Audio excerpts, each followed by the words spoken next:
speak. All right, ladies and gentlemen, sorry about that.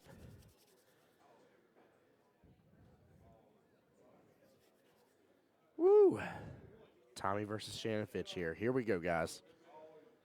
In case the last matchup wasn't the one of the night, I think this one will be for sure. Would love to know you guys' predictions as for what's going on here. What a brilliant break to start this off with, but that too is hidden just a little bit.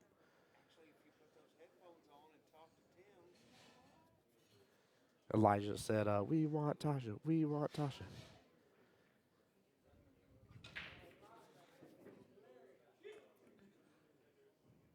Elijah said we would love for you to come back. I'm assuming you're talking about me, and I absolutely will. I think we have a good thing going right here.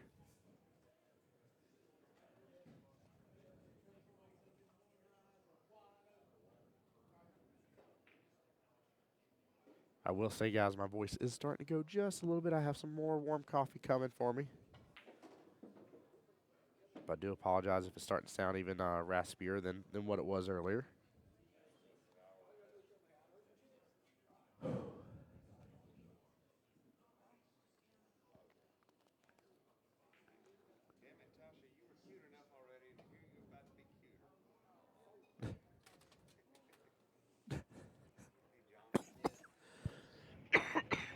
Sorry, guys. John just dropped the prize money envelopes. I was like, it's raining money. Yes, talking about you coming back, I appreciate it, seriously.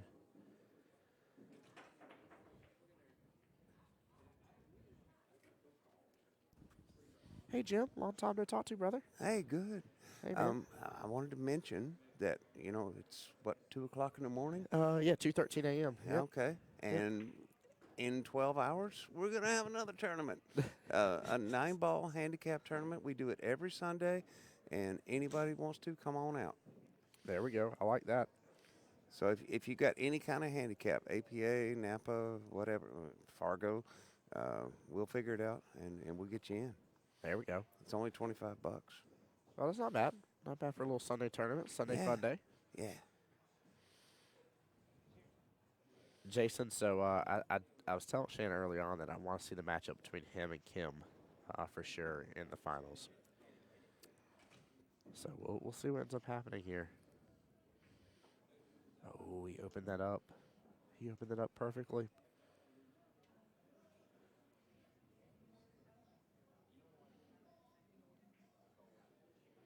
But I do agree that no matter what, this is a huge match. Here's the nice thing, though, right? No matter what, either one of these gentlemen guaranteed third place. They're looking to upgrade their prize package from third to second. Let's talk about what the difference is for that money-wise. So third place between both the Calcutta and the tournament prize money. So third place altogether gets $1,765, so $1,765 between both of them. Second place gets almost $3,000. Nice. So really, really big difference right there in the prize package of what is possible here. Yeah.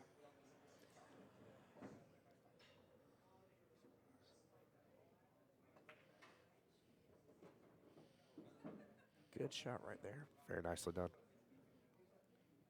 So we love having the big league players come back as many times as possible.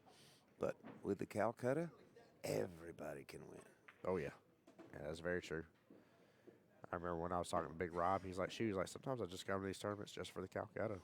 He's like, I'm not even here as a player. I'm just here to enjoy the Calcutta. Yeah. I'm like, I don't blame you. The Calcutta's fun. Like, it's a blast having a horse in the race and being able to cheer them on and stuff. Like, let's go. Yeah, and I think Big Rob did pretty good in the tournament. I don't think he placed, but he's a good player. Well, he has nothing but guys in the top 6 spots right now. Yeah. Yeah, I mean, if I remember correctly, he got Shannon, he got Tommy, he got Kim, he got all the big dogs. So he should be sitting pretty good. I think so. Tommy nice with the first out right there.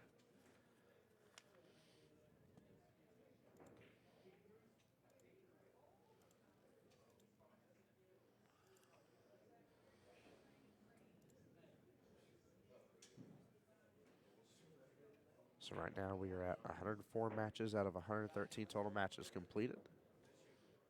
We have 2 matches going on right this very second. I don't think anything past the caution tape, right? It's just these 2 tables that are playing. In fact, guys, I know y'all want to see this match, but I'm going to do a little zoom out. We're going to still keep on this match right here, but I'm going to twist the camera just a little bit so you can be able to see the other match in the background. Again, we are focused on the Tommy Kennedy, Shannon Fitch. Yeah. This is the hot seat match right here.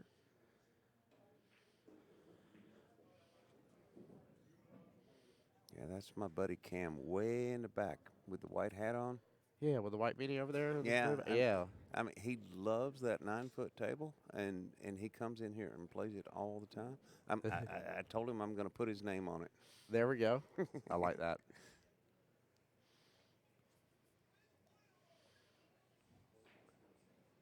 And I do know right now the score for the other match going on with Kim over there is at least 3-0. I just don't know who has the 3 just yet, but I'll update you as soon as I see one move the marker over. Yeah.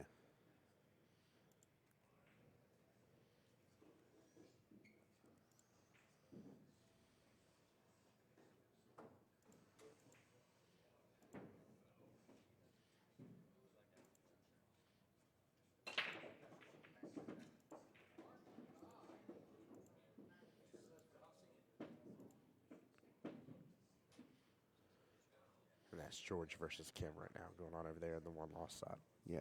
George is shooting now. He's got the blue hoodie on. I actually beat him one time. One game. Not a match, but it was thrilling that I could get anything against that guy. So good. Doesn't that just feel good whenever you do that against somebody that's just such an amazing pool player? You're like, Yeah. I still got you one time, didn't I? Michael Deal, Randy Jordan, table 6. Michael Oh, there Deal, we go. Randy Jordan, table 6.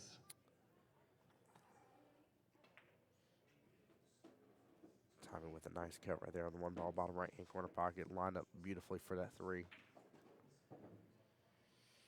Honestly, he's got a great opportunity here. I'm not going to call it an easy run out. He's still got a little work to do, but it is very doable, I'll say, within his skill set.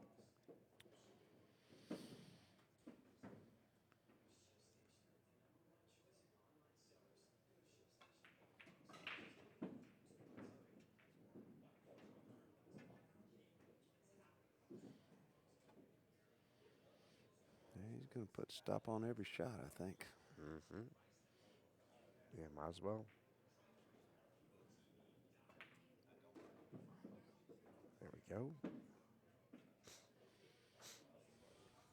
Like target practice. Mm-hmm.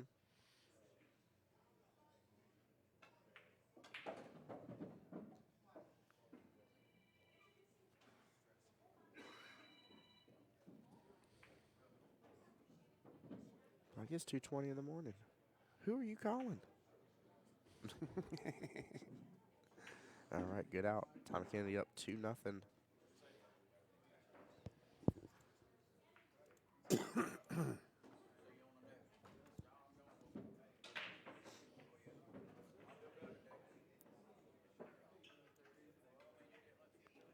think Mike's out for the night.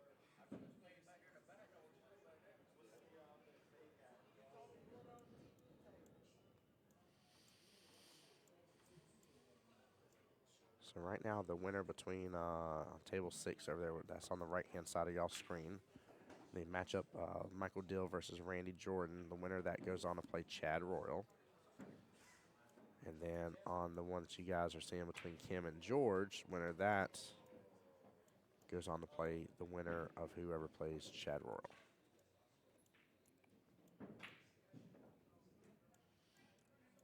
So right now, very important that these 3 matches all get done and over with. So that way we are able to keep everything moving along as fast-paced as it possibly can be at this part of the night.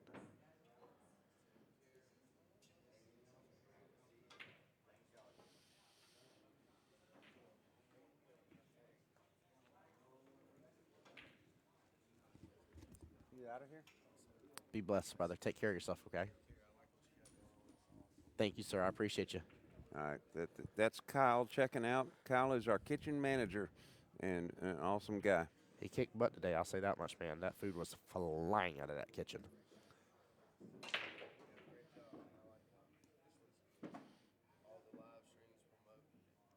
Appreciate it, brother. Seriously, thank you for that. Glad I can help and be a part of it, man. It means a lot.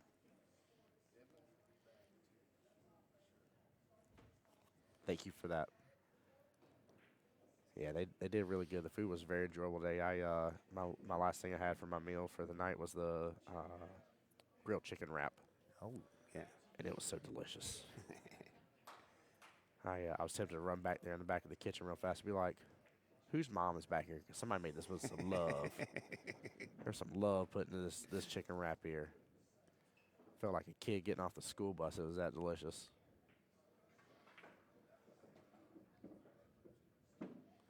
Nice job pulling back in that. He has the two on that left-hand side pocket. That should allow him to get up a little bit for that 3-ball. Just depends on if he gets a bump into that 4 or not. Yeah, he got a small bump into it. Very nicely done. Nothing much there. Not a lot moved. Bill Norris, what's going on, buddy? Welcome to the stream. Keith, how's it going? Welcome in. Welcome in. Great cut there on the 3. Got back down for the 4 here. Might be a little bit. I was going to say he might be a little bit too far over for it, but. Oh, he avoids that top right-hand corner pocket. Oh, That was my yeah. fear. Well done.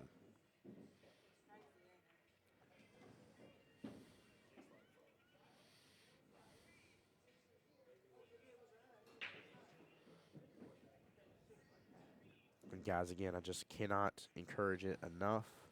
Lots of tournaments. I've been showing the flyers off and on throughout the entire stream. Please just get plugged in. Even if it's something that right now you're like, hey, I ain't got the month of February available. I can't join in on any of these tournaments or anything like that. Please just go follow their Facebook page. That way, if there's a tournament that comes up that fits your schedule, you're able to come on down and come support this place. Because we as players, right, need to be able to support great pool halls like this. They don't have a reason to do great tournaments if people don't show up. So just go drop them a follow, even if that means you're not going to come to a tournament tomorrow. That's okay. But if you want to, as Jim said, there's a tournament tomorrow, by the way. Nice little fun day, Sunday fun day tournament. So Yeah, starts at 2 in the afternoon. yeah, you got plenty of time to go enjoy.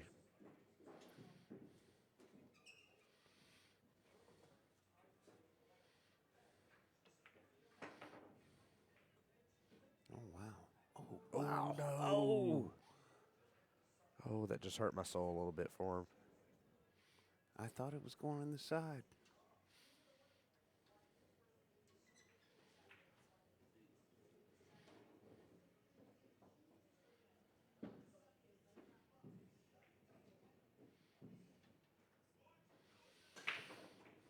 It has gotten so quiet in here, guys. It's hilarious to me to an extent.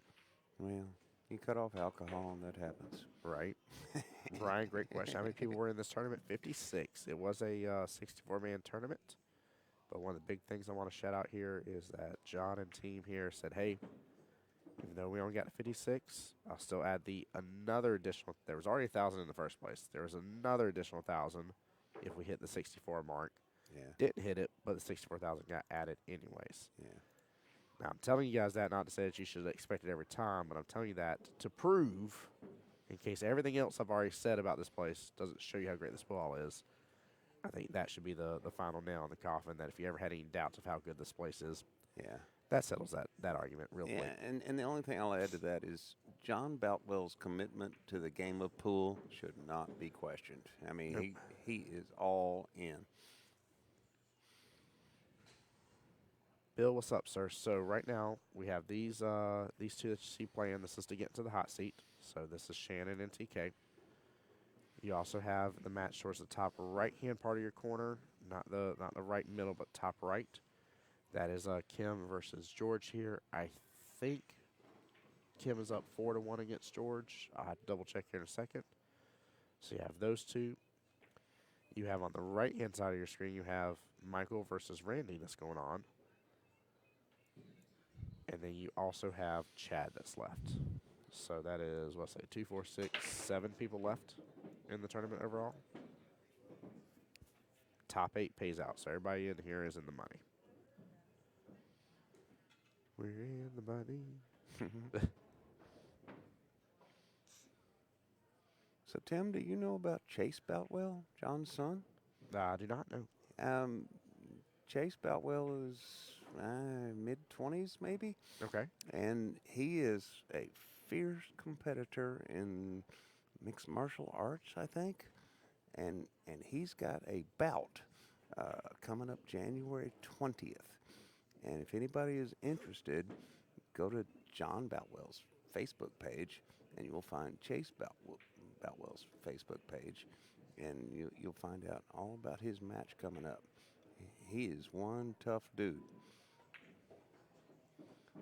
I like that. That's actually really cool. Bill says, okay, great. Every one of them monsters? Yes, they are, sir.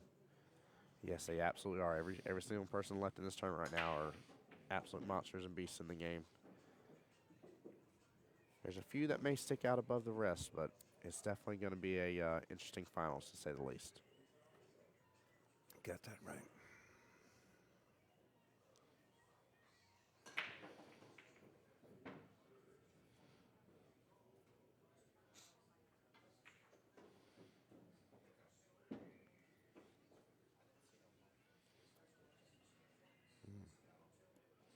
Is he going to draw this ball or play it off the foot?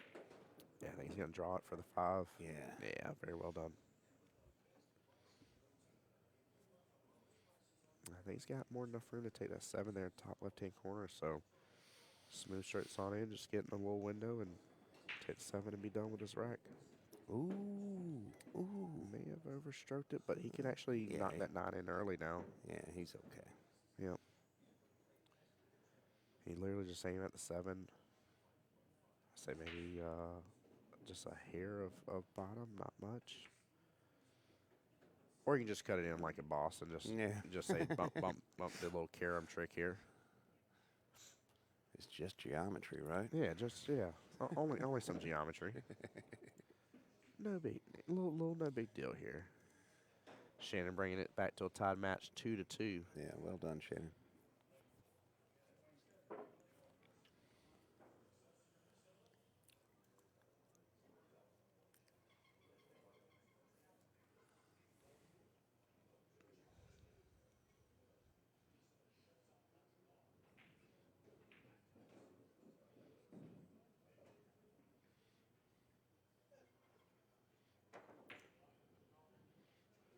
Robert Hicks says, Mr. Fitch. Mr. Fitch indeed.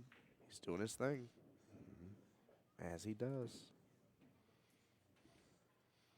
Very methodical, very well played champion here, to say the least. Both these gentlemen in their own rights, to say the least. But So, Tim, I don't know anything about Shannon. Do you know where he's from? Jacksonville. He's Jacksonvillian. Oh, sweet.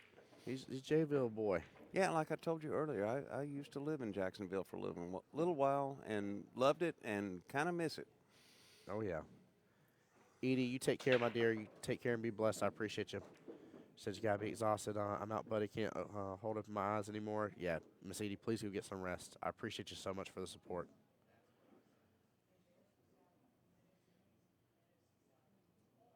Robert saying Virginia. What, you saying he's from Virginia? He's been up in Jacksonville for as far as I know. I could be wrong, I guess, but I always see him all over our tournaments there and tournaments in Sanford and stuff, and he's all up in Florida. Meet Virginia. Don't ask me why that popped in my head. I don't think, does he live in Virginia now? Am I crazy? He always sports cool shoes too with matching outfits. Yeah, my favorite's his whole yellow ensemble he has. He's been doing the red today. But yeah, he always got a cool ensemble.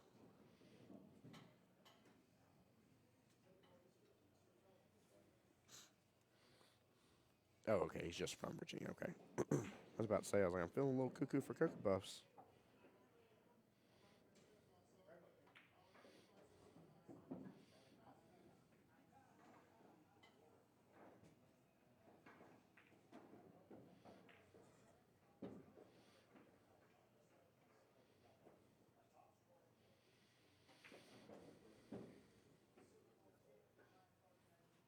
Ah, okay, Bill. There we go.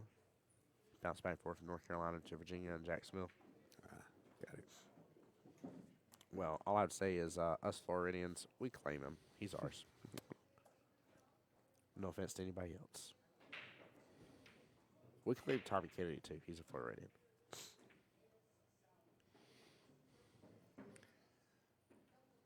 All right, Tim, I'm going to check out here in a minute. Go for it, brother. Yeah, right away. But anybody on the stream, send some props to Tim. I mean, the man has been talking pool for 14 straight hours, and he's going to go for a couple more. He's a super guy. So, And then I'm T-minus 10 hours till my next stream. you got a busy weekend, my friend. Yeah, I do. All right. Bye, everybody. Take care. Later, Jim. Be blessed, brother. Thank you, bet. sir. Bye-bye. Jim, one of the many aspects proving why this pool hall is a great pool hall, guys. Absolutely, absolutely, really, really good place.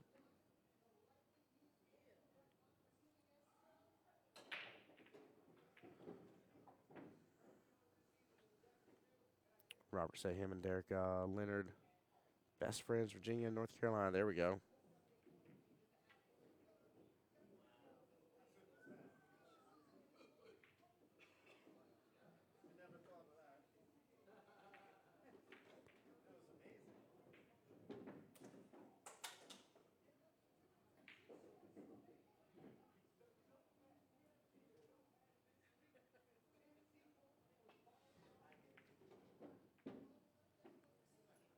Jonathan, I'll be back in Jacksonville over at Park Avenue is where I'll be. One of my local APA, First Coast APA, called me up to do one of their tournaments. I'm trying to remember what it is now, and I'm drawing a blank. I do apologize. I know I'm tired, but I think it's like a 9-ball scotch doubles event.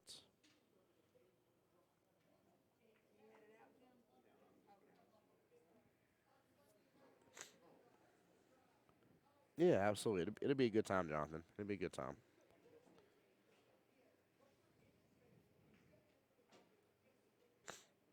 I love how you said, what other stream are you doing today? It's hilarious to even think of it like that, but you're not wrong.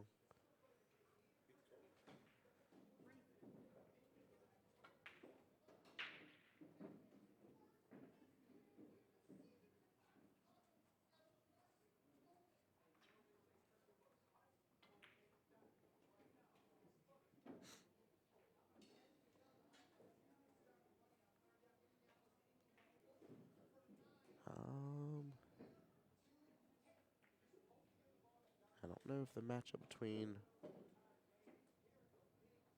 Kim and George still go. I'm pretty sure Kim took the win against him and George. I see George backing up sticks, and I think Kim just went to go outside real fast.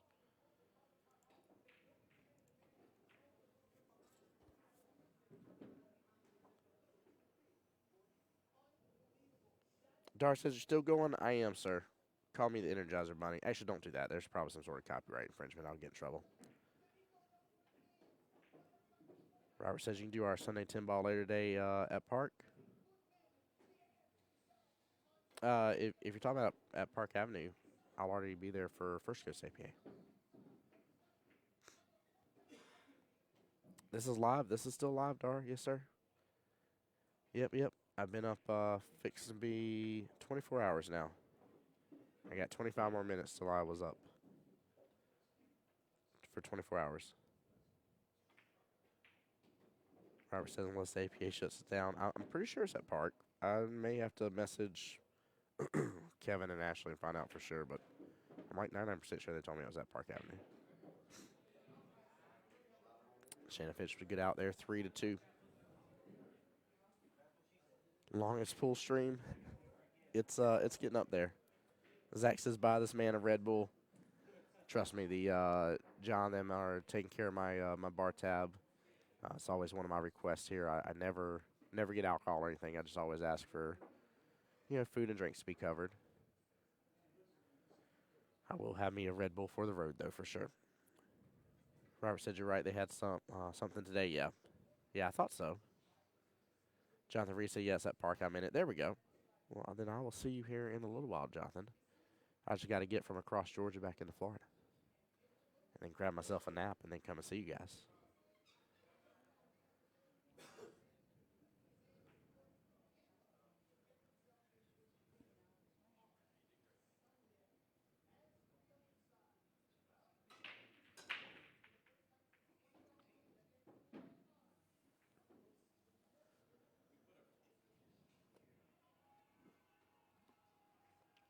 Dara, how are the French toast you doing, brother? Hope you're doing well. Hope you're blessed.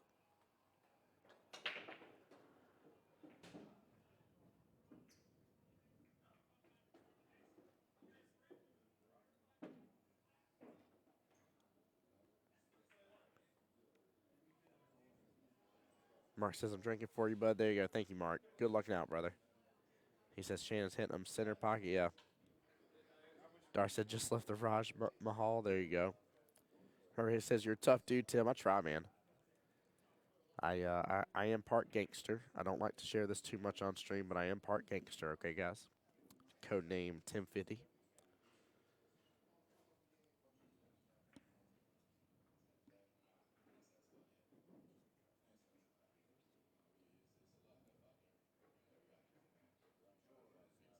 No, what I am is a man that loves what I do, though. I know I'm dying out on you guys a little bit. I really am sorry, but Robert said, even got shot. That's the part that made me gangster, Robert. That's when my gangster went through the roof. I now set off metal detectors. Not quite on the level of a 50 cent yet. That's why we kept making the joke that was 25 cent. And then me and 50 are going to get together and make the 3/4 album and only go across 3/4 of America selling it.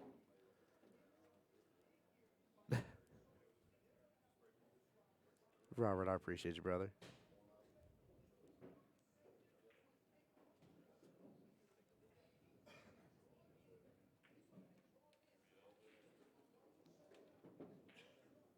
Guys, I need y'all to celebrate with me in 22 minutes, though. You guys celebrate. That's been 24 hours since I've been awake.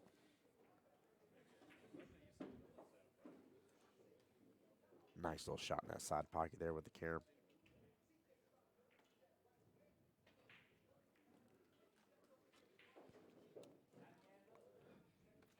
Hey, I appreciate you too, Robert. Like I tell people, man, if you guys weren't in stream, talking to me, hanging out, sharing, liking, all that kind of stuff, this would not be worth it. This would not be as much fun. It wouldn't be as enjoyable. It just would not be as good of a thing, in my opinion. But getting to be here with you guys, getting to show off this great pool hall, getting to be in a place that truly cares about this sport that we love and know and stuff, and seeing just the family atmosphere in here as well. Like John and his wife, wonderful people. Jim's been great. We got talked to, a couple of the different bartenders and stuff, and see everybody like this is a place to be. I don't know how many more times I can say that here. I don't know if anybody's not convinced by it at this point, but Jason Brantley said, "Got the scars to prove it." I do, even though my scar hides. It's funny. My face scar, it hides in the crevice of like the smile left hand of my left nostril. I have to like shine a flashlight to show people that I actually have a scar there. Most people don't believe what happened. I don't know if I still even believe what happened, to be honest with you. I mean, it's still the wildest thing in my whole entire life. Like, Tim, what were you doing? I was just going home. Yeah, but surely you had to say something to somebody or get them to be mad at you or anything. Nope. I still can't even tell you who did it. I know it was a white car, but that's it. I just saw some homeless guy was hanging outside of a white car. They were chit-chatting. Next thing I know, white car peels off, and bing, bang, boom. There I am calling 911. It was wild. It was crazy.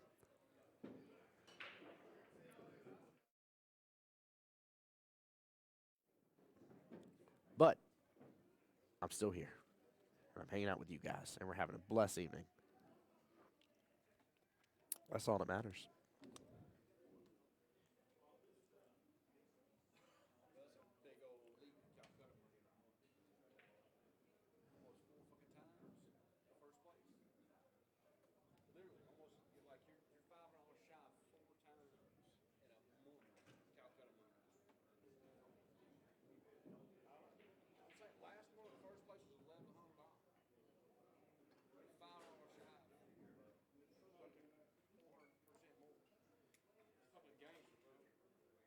Yeah, after doing this for 15 hours today. Blessed indeed. Absolutely, Jason. What a get out by Tommy Kennedy right there. Ties it right back up 3-3.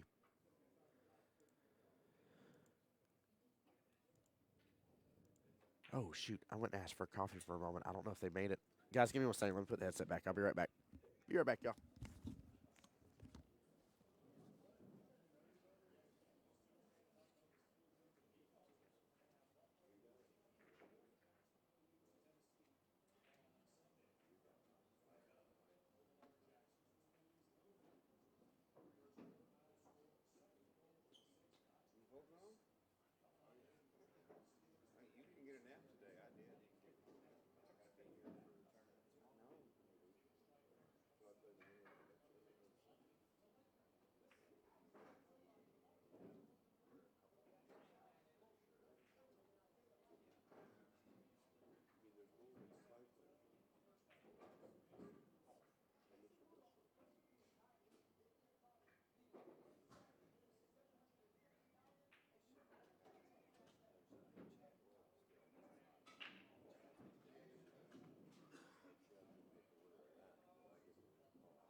Yeah, you are too. Keep it up, brother.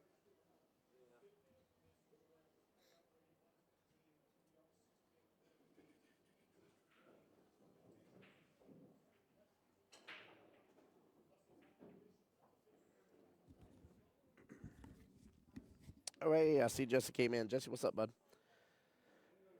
Dar says, let's set a record for longest continuous billiard live streams. Oh, Lord. Robert Hicks says, yes, bless. Yes, indeed. Says Jesse, I get 8 on a rematch. There you go. Hey, I came back just in time for the break here. Perfect. Got my hot coffee.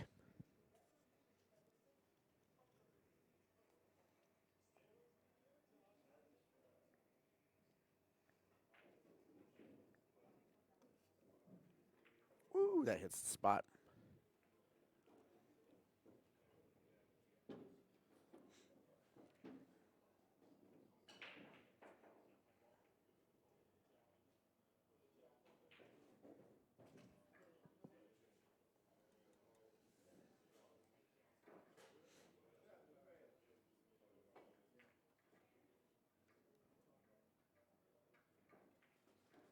Don't know if he's quite trying to hide that cue ball or not on that shot.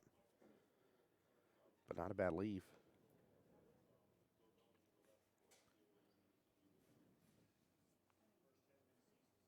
Shannon can kind of answer in kind here and maybe snooker the 1 with the 6 there. He's got a couple different options here depending on which way he wants to play this. Robert says, careful driving back, Tim. Robert, thank you so much, brother. I will do my best. If worst comes to worst, I have rest stops along the way. There's a couple. And then if absolute worst comes to worst, my parental laws live in Valdosta, Georgia, and I can definitely stop in there if I have to. Hey, I'll see you tomorrow, Robert.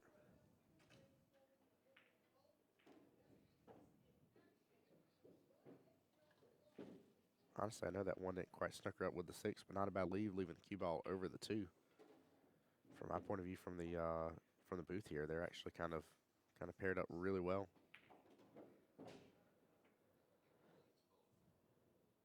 Scott, welcome into the stream, sir. Hope you're doing well. Thank you guys for everybody joining in here. This is the hot seat match right here. This is the upgrade from being guaranteed 3rd place money here to at least being guaranteed bare minimum 2nd.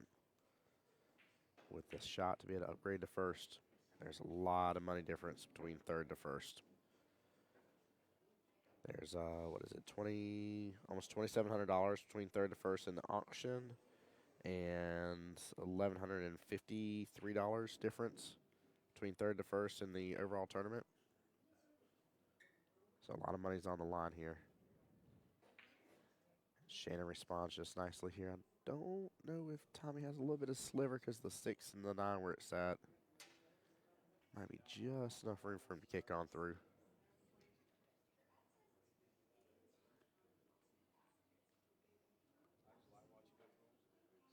Guys, out of the match you're seeing on your right-hand part of your screen here since we're zoomed out. That right there is 3-3, race to 5. The one-loss side bracket.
Nice hit on the one here. Cue ball might roll a little bit close to that 9.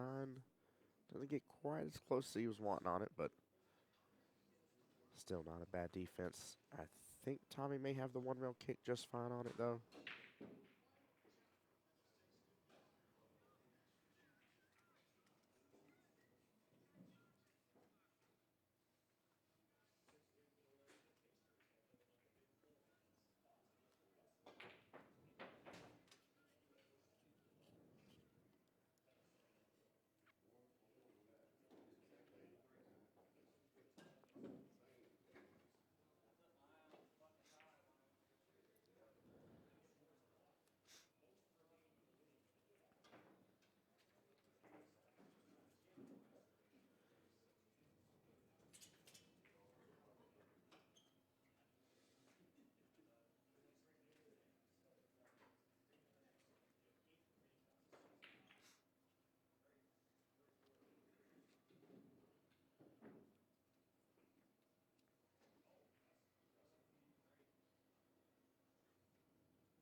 That matchup on the right-hand side of the screen, guys, is almost over.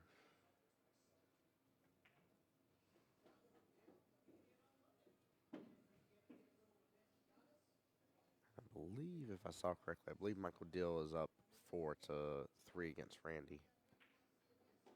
I might have it backwards, though.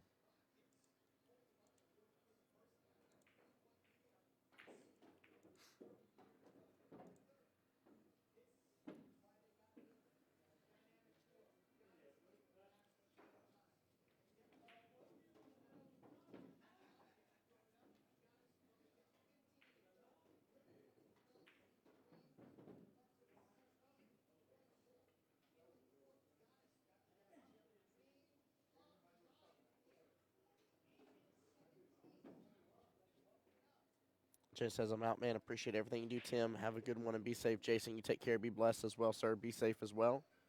Go have a wonderful, wonderful rest of your evening. Definitely get some rest underneath your belt, brother.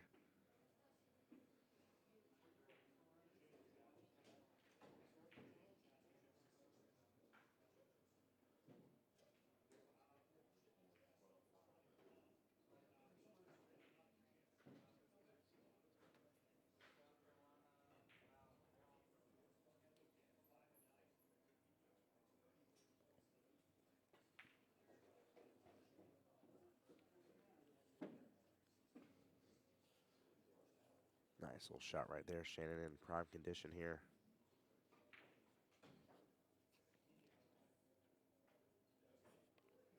Drain that 7-ball top left-hand corner. Pull back on a little bit. Drain the 8 same pocket. Follow up. Take the 9 top right-hand corner. We'll have a little bit of angle here. Maybe go for the 9 top left. Want to kick that over just a little bit more.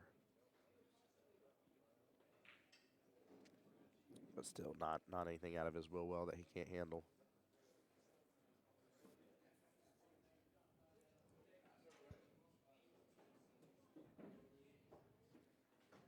There we go. Nicely done. Shannon up 4-3 right now.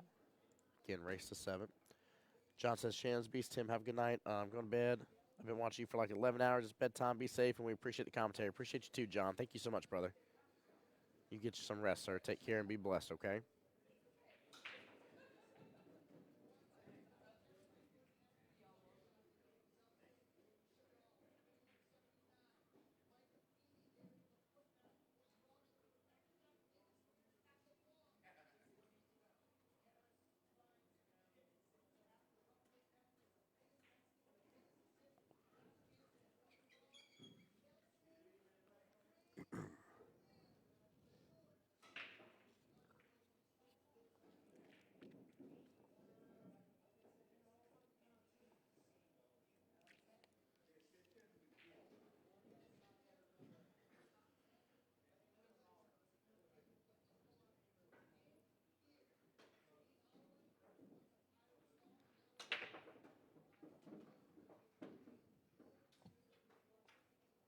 Randy Jordan, Chad Royal, table 6.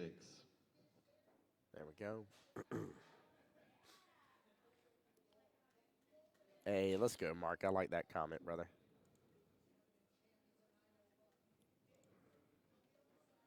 All right, Randy Jordan versus Chad Royal right now on the one-loss side bracket.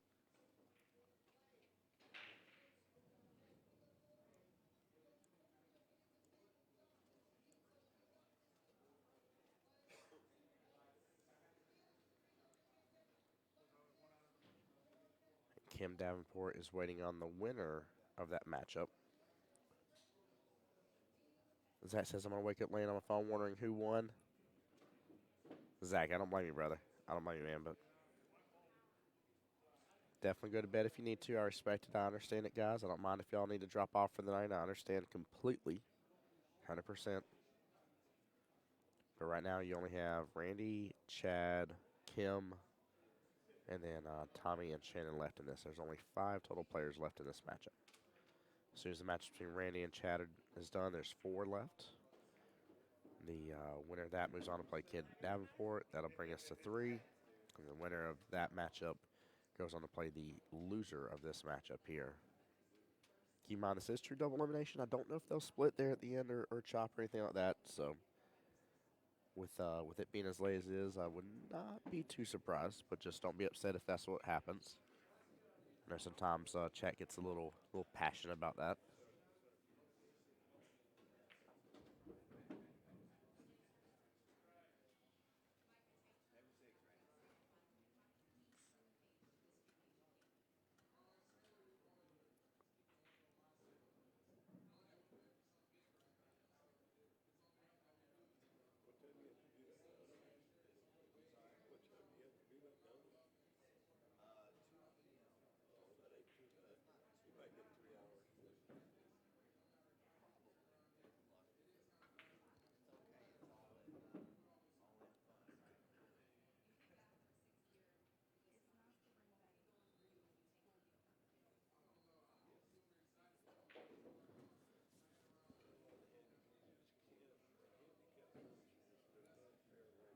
Brian a little bit after that, but yeah. Sign-in was at 11, player auction at noon, and I don't know, probably was about a little over an hour or so after that, give or take.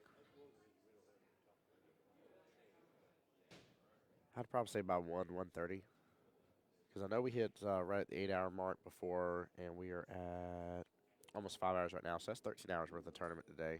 We started around 1:30. Yeah, yeah, I was close to it. Very good out. Shannon Fitch getting a little bit of a breakaway against Tommy here, up 5-3.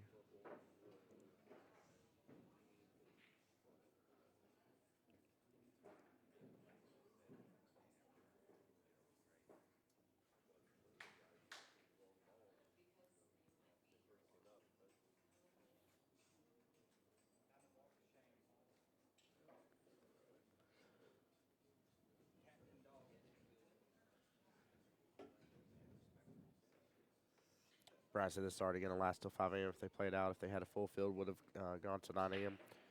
Um, you may be right about that. I think as long as, if we wouldn't have had to wait on a couple of players, it would have been a little different. But you never can predict. Some matches go a little bit longer, some go a little bit shorter. It happens.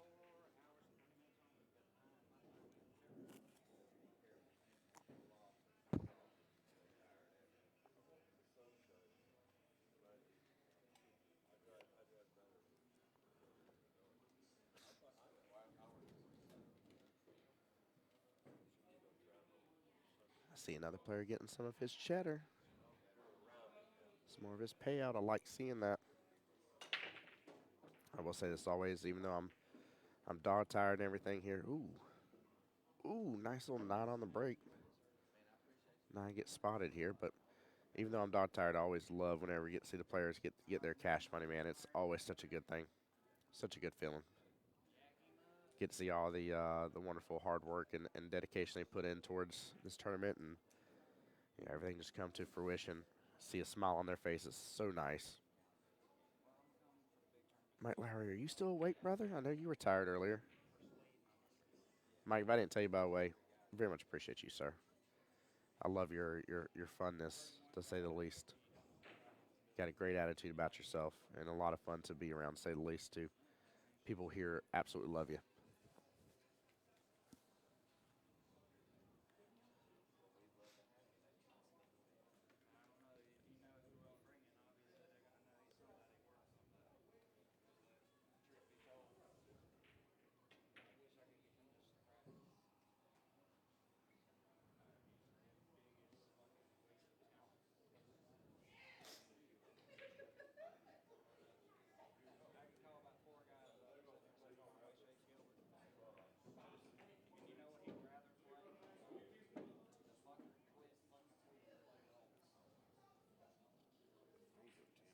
Hey, welcome back, Jim.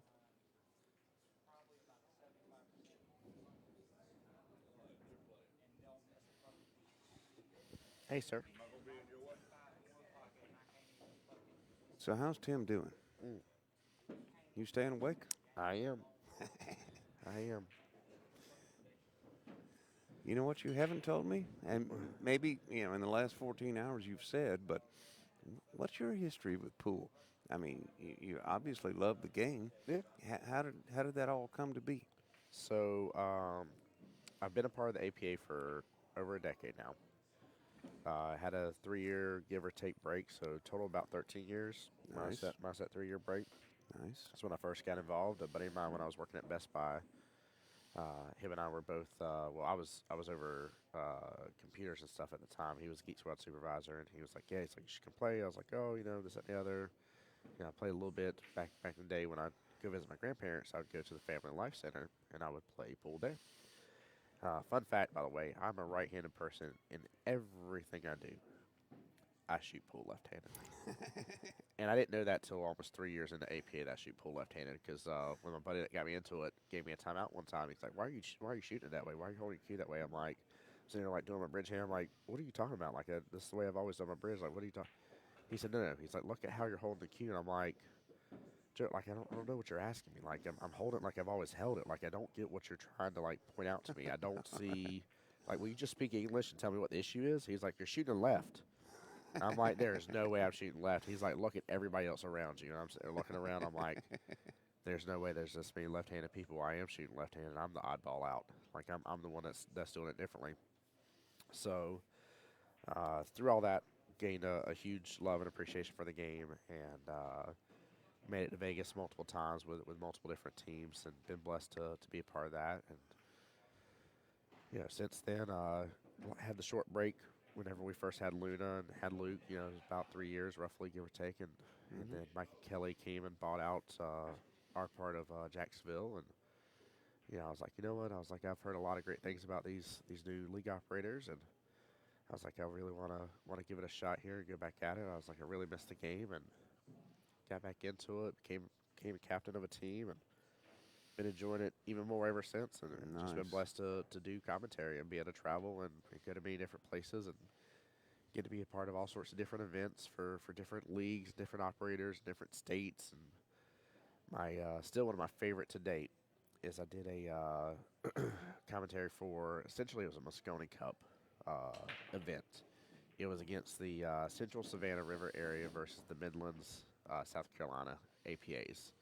And so each APA picked their top players, brought them together, had a roster, had a lineup just like Moscone Cup, and played it out. First team to, I think, 13 points won, and had a blast. It was a one-day event. It was so much fun, to say the least. Not bad. But yeah, I just love playing the game. I'm not great at it. I can definitely speak it a lot better than I can play it. And So what's your APA skill level? I'm a 4 and 9 ball, and I'm a 5 and 8 ball. Yeah, okay. I'm a 5-5. I'm trying to get. I'm close. I'm so close to being a 5-5. I'm trying my best to get there. Oh, that was really good defense by Tommy. And Shannon came back. Yeah, I don't know. What do you think? Is he out? Yeah, he has a nice back cut potential. My only issue with this is, I think if he tries to hold it too much, I think he's gonna mess himself up. I think he needs to let his stroke out on this, and let it kind of fly. But it's got to go in between that. Was it 8-7? So he's got to back cut this, get in between that 8-7, and get back down rail after going up rail afterwards. I mean, he's got a long distance of travel here for that cue ball. And I haven't paid attention the whole time, but is this the first time that Tommy's been down 2 games? Yes. Yep. Shannon has, if you can even call it that at this point, it really isn't much, but Shannon has broken away from the race so far a little bit, but it's not enough for anything to feel confident about. Like I still wouldn't even be one of those people to bet $100. Wow, he actually drove to the rail with a little bit of English and drove back over. Nice. That was really nice. I thought he was going to have to go multiple rails here to be able to make this happen, and he forced that shot in really well. This is why I'm a 4-5. I would have overcomplicated the crap out of that. You and me both. I know exactly what I would do here. I would just make 8 ball. Zach says big game for TK. Yeah. This is that differentiator that we talked about a moment ago. I think Mark brought it up earlier. Difference between being 6'3" versus 5'4". World of difference. Yeah, there was one time I was playing in a tournament, and of course nobody can have coaching in a tournament. And I was kidding around. I said, John, help me out here. John said, make the ball. Yep. That's all you got to do is make the ball. Don't miss, right? Yep, that's a true statement. One of my co-captains before, he was hilarious about that. He would literally take a timeout, and I'd be like, Carlos, what am I supposed to do here? He's like, just make the ball. I'm like, you biscuit. I was like, I hate you so much. Oh, man. But honestly, I mean, jokes aside, sometimes you do need somebody just to look at you and be like, hey, like you're literally thinking about everything else in the world. I want you just to think about making that ball. Yeah, and it's a lot like there's a pitcher on the mound, and he's just missing the strike zone, and the catcher just comes out and looks at him and talks to him or whatever, just to break the rhythm. Of, Yeah. there's things going on in his head, and just break that up. I'm trying not to curse, but yeah. I appreciate it. What's that? Oh yeah. He's got a pouty face. It's too late in the morning to have a pouty face. Oh, I'd have a pouty face too then. I had a pouty face this past week. I ended up giving 3 ball in hands, playing my Ooh. opponent. One of them was 100% my fault. The other two were not. She had an accidental leave on one, and one was like, I don't even know how I forced the scratch to happen, but I did. But I didn't take it as my fault. I was like, I really don't understand how I made it happen, but I did. One was 100% though, completely preventable, guaranteed preventable, like shouldn't have happened. And that was the one that kind of started the whole roll of it happening. And in those 3 ball in hands, after 2 racks, she like we were neck and neck, points wise. After 3 of those, she gained 13 points. And I was like, well, there goes that. My team was like, don't give up. I was like, I'm trying not to, man, but it's so hard whenever we were both 12-12, 13-13, give or take, and then it's 26-12, and you're like, wait a minute, she's only got to go 31. I only got to go 31. What? Yikes. What happened? I blinked twice and it's over. So yeah, I was pouty face. Plus, that was the one that I knew was breaking my streak. I was 5-0 on 9 ball for the session, and that was the one that put me 5-1, and I was so sad. Yeah, well, I knew I had to lose eventually, but yeah. I was on a roll, Jim. I was having. Oh my gosh! I get it, but I want MVP status, baby. yeah, I know, but you didn't go up to a skill level 6, so No, that's I didn't. okay. I will earn that 5 though. I will. I will. I will eventually one day not have to look at people and say, "What are you?" I'm a 4 or 5. You're a 4 in which one? No, I'll just be like, I'm a 5. In which one? I'm a 5. Period. End of discussion. Boom. All right, so Tim, you told me a little bit about your background in pool. Yeah. What I don't know is how you came to be known as Tim Bob. So that started from lying at church when I was a young kid. Yeah? Yeah, there was a bunch of Tims at my church, and I told them my name was Bob. My favorite color is clear, and I like to watch the wind blow. And clearly the other two cannot be true, but I did get known as Bob for a while. So much so when somebody called my house, my mom, I answered the phone. They were like, "Oh, you must be Bob's mom." And my mom was like, "Bob who?" They're like, "Your son, Bob." I guess I don't. This is Bob lives here, right? My mom's like, "Tim, why is somebody calling us for Bob?" And I'm like, "That's me." And so after I no, Yeah, Drew is asking if Chuck is still playing. I'm pretty sure Chuck's out. I don't know. What? Oh, I don't know Yeah. if he's playing in league or not. Yeah. There we go. But yeah, once I got of age with my learner's permit, one of the girls grabbed it. She was like, "Your name's Bob. Your middle name's not even Robert or anything. Like, there's not even a B anywhere in your name." She was like, "Did you come to church and lie?" And I was like, "Yeah." And so she started laughing. She was like, "Well, we can't call you Bob. We can't call you Tim because there's another Tim Jones I went to both church and school with at the time." And eventually, a few minutes later, the nickname Tim Bob was born. Nice. And it's funny because some people are like, "What the redneck Hickville is Tim Bob?" And I'm like, "Look, you can think of it that way if you want to, but that is not how that came to be." Okay, so Tim, you and I have both played a lot of pool, but I'm Yeah. willing to bet you've watched more pool than I have. So tell me about jump shots, because when I watch, I mean, we allow jump shots here at Bulldogs, Yeah. and unless APA or something disallows it. And my experience is the ball rarely goes in the pocket, Uh-huh. but it's often a way to hit the ball, make a legal shot.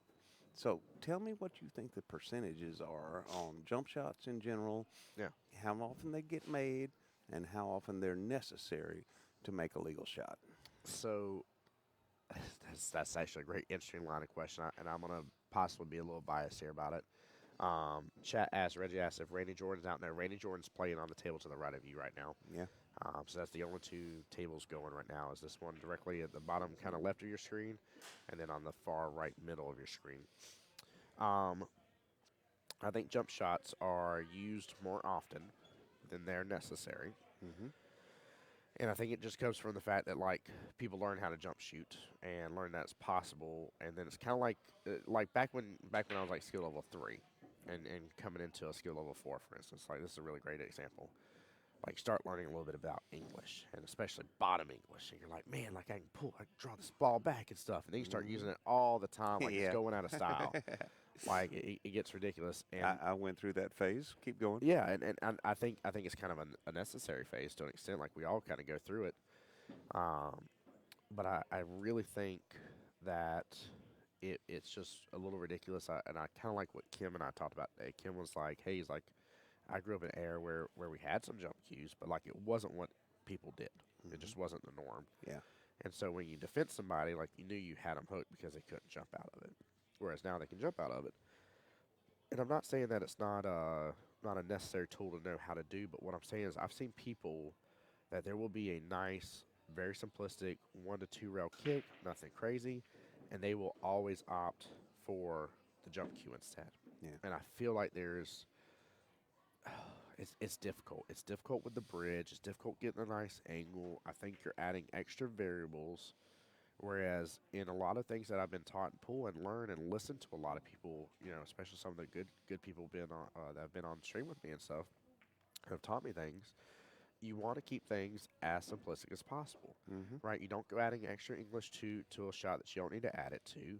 You go for natural shape. You try to determine whether maybe you need to follow a little bit more, a little bit less, or hit a little bit more, a little bit less, stuff like that. So you just don't add extra variables that you don't have to add. I feel like jump I shots, agree. you add a lot. I agree. And I feel like even great people that are great at jump shots, maybe they probably have like a good 70% that they're completing those jump shots. But I feel like instead of looking at the table and saying, hey, here's an excellent, 1 or 2 rail kick, especially because I've seen people that can do great jump shots that cannot look and plan out a 2 rail kick in their head. Can't do it. Can't do it to save their life. Yeah. And you're like, how do you not know how to do a 2 rail kick?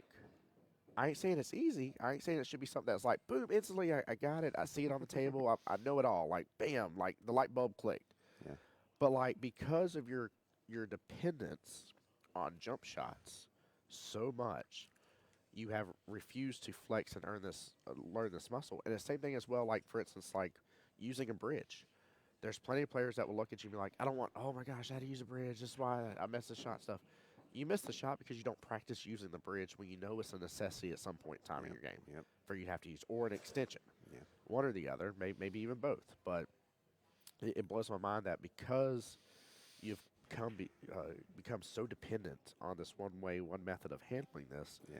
you refuse to learn the other methods that are necessary that may be required. You may be involved. Like I even have one of the guys that's on my team, and he loves participating in other tournaments, but he loves playing in APA.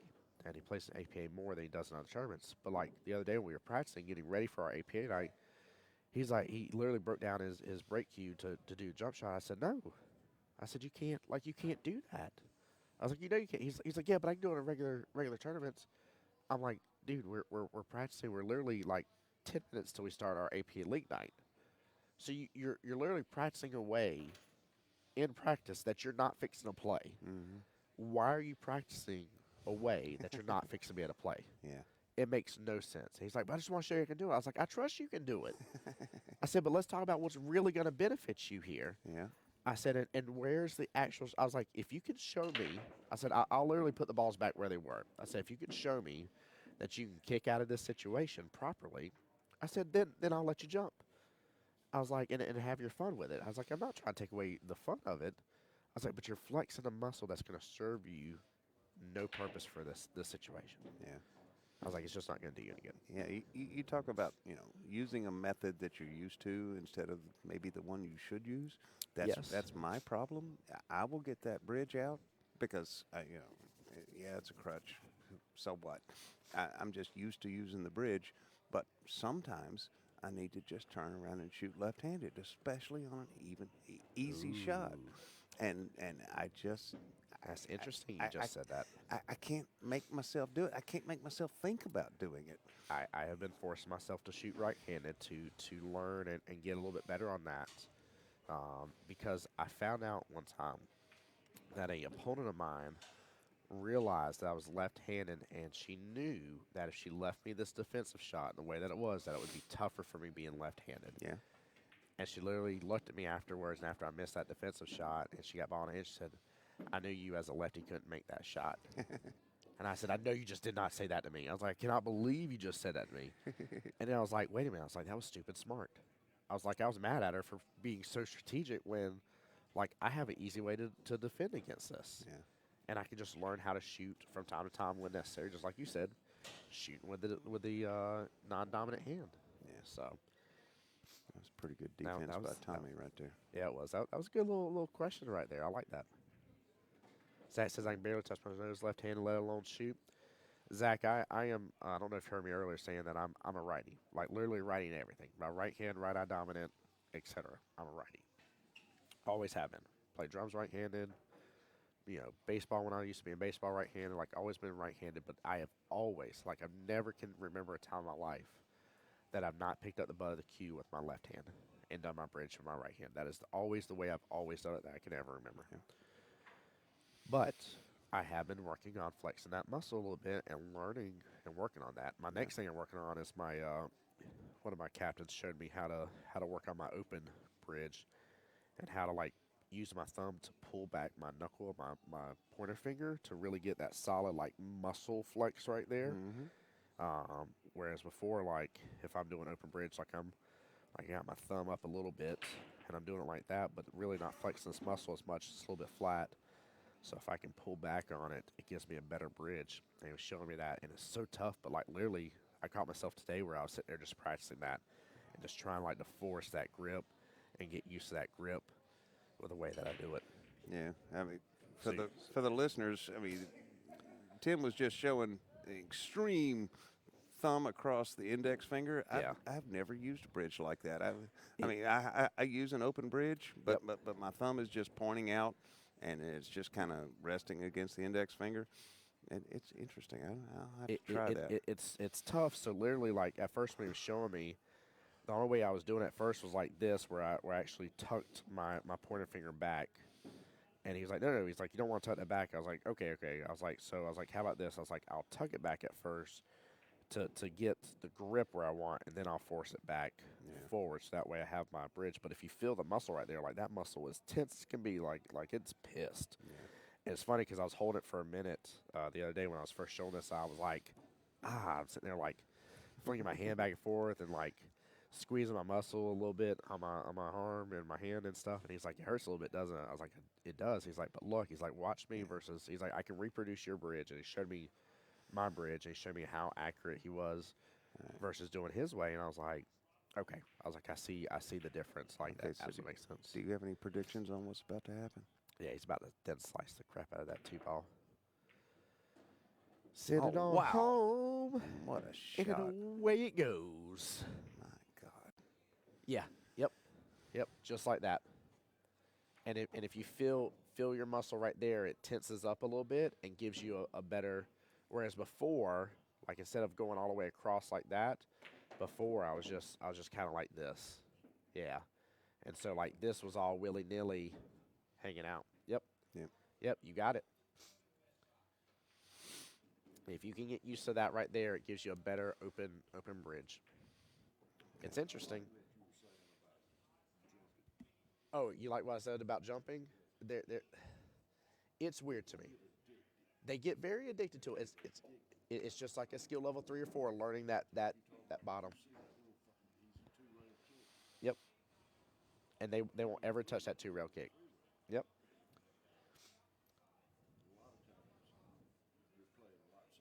Yes. Yeah. Oh, I watched a couple guys before in the tournament. This one dude was excellent jump shots, but never once. And I remember one whole matchup. 5 times he jumped. 5 times he not only jumped successfully, but made the object ball he was jumping to, and all 5 times had bad shape for the next ball. no reward for it. And I said, why? I was like, he's literally doing all this extra to possibly scratch and give ball in hand. Yeah. Yeah, jumping safe. Oh, Yep. wow. Yep. He came all the way back to do the side. Nice. Yep. Yeah, I agree with that. Yeah, jumping for that, it makes sense. Yeah, play golf instead. Yeah. Yeah, kick it on the snooker table. Yep.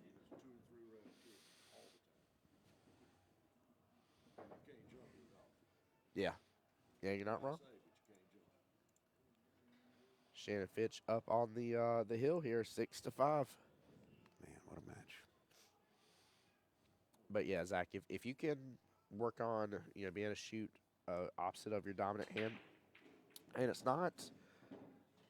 Let me see how to word this. It's not something that you've got to be able to be a master at. It's not. It's not something that you gotta become great at. But it's for the more simplistic of like for instance, I've done it multiple times now to where I'm like, hey, I know that if I was great at this other hand, I could make the shot. Like I've had a couple back cuts, and I've learned to start to love back cuts way more than I ever used to. Like I love back cut, and I'll do it. I'll do it all the time now. Um, but like I know I can't do that with my non-dominant hand whenever I'm doing my flippy floppy. If you get what I'm saying, I can't do that as a right-handed pool player, right? Um, but I can still successfully hit the object ball and play safe. And so you'll see me use it as a method, even though if I was good at it, I know I can make that normal shot, right? But instead of me, going for that degree of like expertise, I at least have got it to the point where like, hey, I don't feel, uncomfortable in this situation anymore. I don't feel like I got to use the bridge in a weird, crazy angle where I'm holding both the bridge and my cue in the hand instead of laying the bridge down because I don't have a lot of room to work with. I'm not doing any of that stuff anymore. I'm just like, hey, I'm gonna play a little safety here. I'm gonna just try to give it to where they don't have a great shot next. Maybe I get ball in hand, maybe I don't. I think that's another thing that people overlook with safeties, is they're like, man, that wasn't a good safety. I didn't get ball in hand. That's not the point of a safety. The point of safety is for you to get another chance at the table. Does not mean you're going to be guaranteed ball in hand. Now that's an excellent safety. That's a milkshake with whipped cream and cherry on top, right? If I get back to the table with ball in hand, but I just want another chance back at the table, right? That's what I want. Yeah. Speaking So, of safeties, you think Shannon's going to put the cue ball behind the two ball? I don't actually like that as much as yeah. I was going to say I'd go to the left of the one here and use all that extra stuff over there to hide the cue ball instead. Yep, it's going to come around. Hit that three. Please hit that three. There we go. Yep, what's up? This is me, and this is me.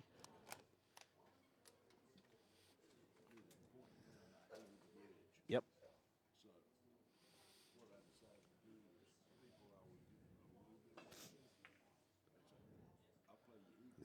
Nice hit. There you go. There you go. Yep. That's funny. Tommy made a nice hit, and he got a pretty good roll out of it. Yeah, the East Tennessee APA League operator Bill Grafer, phenomenal guy, really really cool. He actually during one of the Southeast challenges showed me how to properly use the bridge. He's like, show me how to use the bridge. He's like, just set up a simple shot, nothing complicated. Just show me how to use the bridge. And like I was holding both the bridge and my cue in my hand. You place that bridge down, you flatten that sucker. Yeah, flatten that bad boy. That way that part's not moving. Bingo. Yep, you want to see the flex in it. That's exactly right. And ever since, yep, ever since I've started doing that, me using the bridge is not it's not scary anymore. It's not a there's not that unknown variable of like, oh well, I'm not gonna probably make a good hit and stuff. No, like I drew back. Say it again. Yep, yep. But you can though a little bit. Yep, yep, exactly, exactly. Yeah, and that's what matters. But yeah, no, I think this has been a great conversation, guys. I know some of y'all have already had Kevin to Davenport, Randy Jordan, table 6. had to close out for the There you go. I know some of y'all had to go and ditch on out, but I hope you guys have enjoyed that conversation. This has actually been very productive. I Yeah. love being able to share these little tips, tricks, and secrets per se. Yeah. Speaking of that, that one ball sitting very, very close. Yeah, he's That been 4 ball studying there. this one for a while.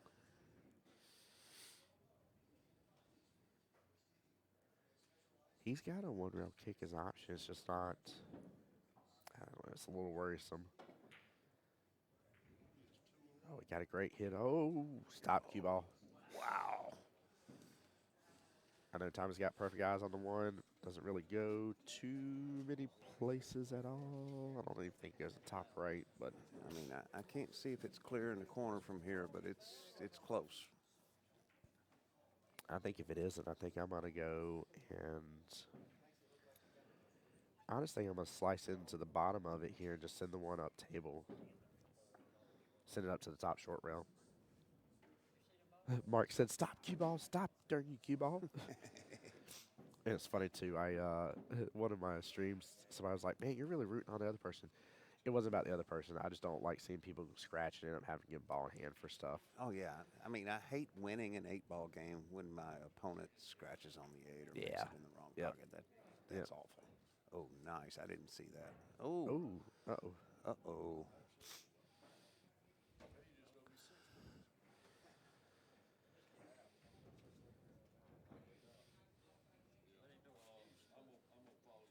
So how many people we got still streaming? We're still sitting at 29 between both sides. Good. Not bad at all. Had a couple come join us here. Kevin, hey, Kevin up in chat. What's up, Kevin? Kevin P. He was here today. Matt Hall, how's it going, bud? Welcome in. Phil Squires, welcome in. Appreciate you guys. I know it's late. I know we're kind of wearing down and stuff, but I appreciate you guys. Just been awake for 24 hours. No big deal. Big deal to old men like me. I'm impressed. Oh, my bones are hurting. Don't ask me which ones. I can't think that much. It's still my mission to get Tasha to say hello on air. I want Tasha to say the word hello on air. She won't do it. For those of you who have not been tuned in, Tasha is John's wife. She the owner's wife, and she's a sweetheart. Everybody loves Tasha.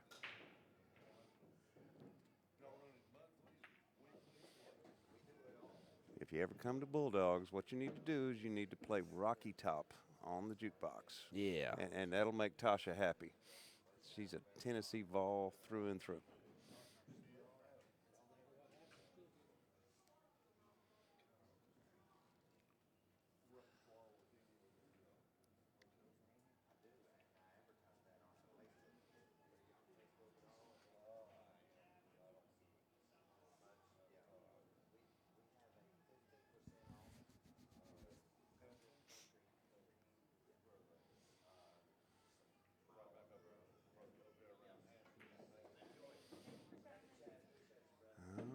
Okay, you think this is the match?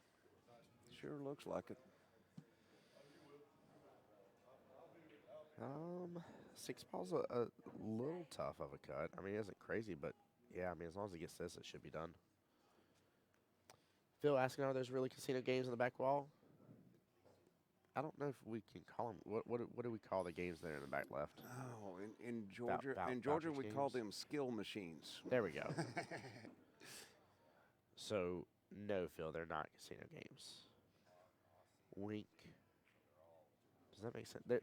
There's a weird loophole with them. I don't know how to explain it. I'm not a legalities person. They're allowed. I promise you they're allowed. 100%. Oh, they're very much allowed, yes. But they're not your normal, get off the plane in Vegas slot machines.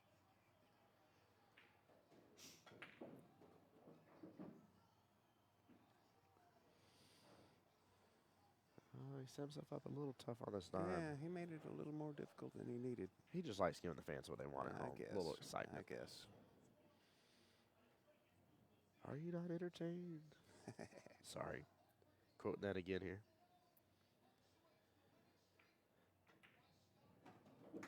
And Shannon Fitch is the winner of the hot seat. Very well done. Got the high C, baby. Da, da, da.